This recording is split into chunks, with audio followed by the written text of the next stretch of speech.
So here's the information on the IRS, guys. How many people know where the IRS started? You'll never guess. The IRS used to be called the BIR, and it was located in the Philippines in 1904, early 1900s. So it actually started in the Philippines in the early 1900s. It went all the way to 1946. The Philippines gained their independence in 1946, so it went away. And if you want to see proof, let me show you the proof. Type in 31 USC 1321. This one right here. Click that. Trust funds. Following are classified as trust funds. Look at number 2, Philippines Special Fund, Internal Revenue. Philippines Special Fund, Internal Revenue. So you see, what does the Internal Revenue Service have to do with the Philippines? Why there? Do you know where it's located now? In Puerto Rico, an unincorporated territory of the United States. Go back to the definitions and scroll down to number 62. 62, Puerto Rico Special Fund, Internal Revenue. Isn't that crazy? So why is the IRS headquartered in a territory of the United States? That just makes no sense, right? Because this is where the trust is located. It'd be like having a corporate headquarters in a certain location because of the laws and the abilities to use those laws for the corporation's benefit. There is a reason why the trust is located in Puerto Rico. It's not for nothing, guys. So that's where the IRS is from. They may say, oh, no, the headquarters is here or there. For a corporation, the articles of incorporation apply to where it is located. Same for a trust. The laws that are applied to a trust depend upon the geographical location. That's just the way it works. You know what else is really crazy? Under trust law, the beneficiary and the person who created it, the grantor, settler, they don't have to be disclosed. So under trust law, nobody knows who the beneficiaries are of those trusts. All we know is the trustee. The trustee of those trusts would be the Secretary of Treasury. But that's just the person who manages it. Who's the beneficiary and who's the creator?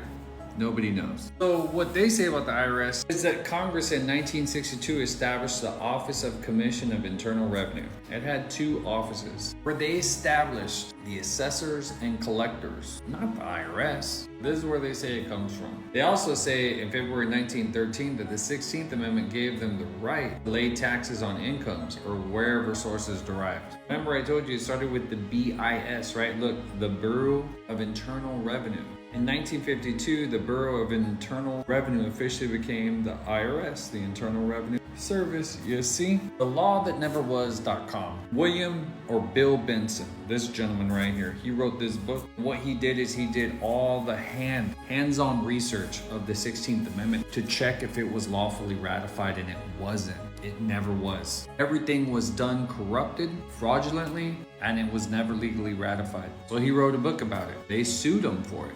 For the book, not to write it. Whenever he filed his evidence in the court says it's too old of information, it cannot be altered. It's too late. It is what it is. So his evidence, these were government documents. The judge struck his evidence from the record. And remember, he's accused of writing the book. So what he wanted to do was to prove his case. They strike the evidence from the record. That's like the time in the Matrix when Neo couldn't talk. They just do whatever they want. But this gentleman proved that the 16th Amendment was not ratified by going to the states, pulling up their ratification records. And that's how he figured it out. The Law That Never Was is the book. You can go to his website and read his stuff and his resources. He has passed away, but his information is still there. This is also from a government website. Have you ever wondered why the IRS and the ATF are merged as one organization? Did you know that? IRS and the ATF are one organization. Let me explain. See this government website right here? Treasury Order 221 of July 1st, 1972 established the Bureau of Alcohol, Tobacco, and Firearms and transferred it to the functions of the Internal Revenue Service. Did you see that? What does the Treasury Order 221 have to do with the ATF? How did they merge those as one? Isn't that weird? There's more to that, because under Title 26, they don't have any powers to enforce. But with the ATF, they do have powers to enforce. So the merger of this allowed powers to enforce to get muddied, so that they're enforcing IRS statutes or codes using ATF codes. Very sneaky stuff.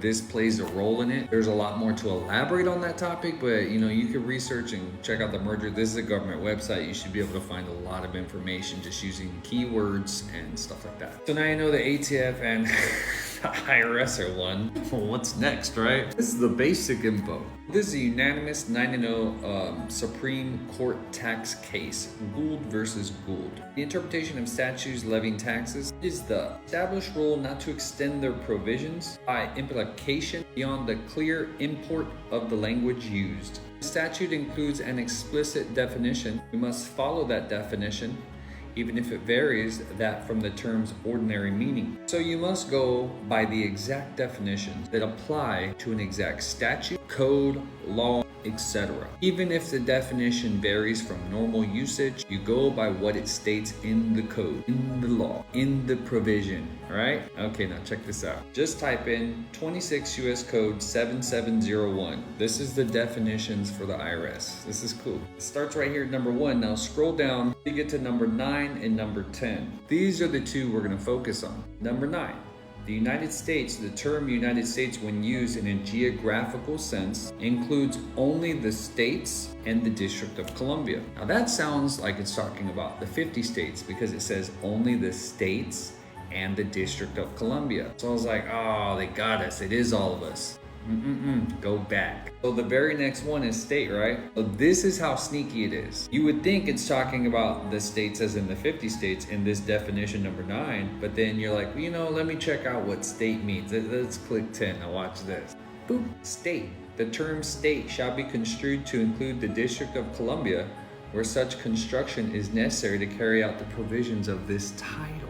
So it is literally only talking about the District of Columbia in both 9 and 10. So that means that their tax code, their enforcement is only territorial geographical location of the District of Columbia. This is their definition. This isn't mine. And this is using Supreme Court comprehension of how to interpret definitions that apply to certain provisions, statute, laws, etc., right? So this being a code, it applies only to the IRS. Look at this bullshit right here. Let me show you a different version of state defined in it somewhere else in the code. Watch how it includes the 50 states specifically where this one does not. There's no clear language that includes the 50 states. You can see it for your own eyes and you can look this up. All of them have it. It's right here. It's right here, guys. Here's another source, 7 USC 349. This one right here.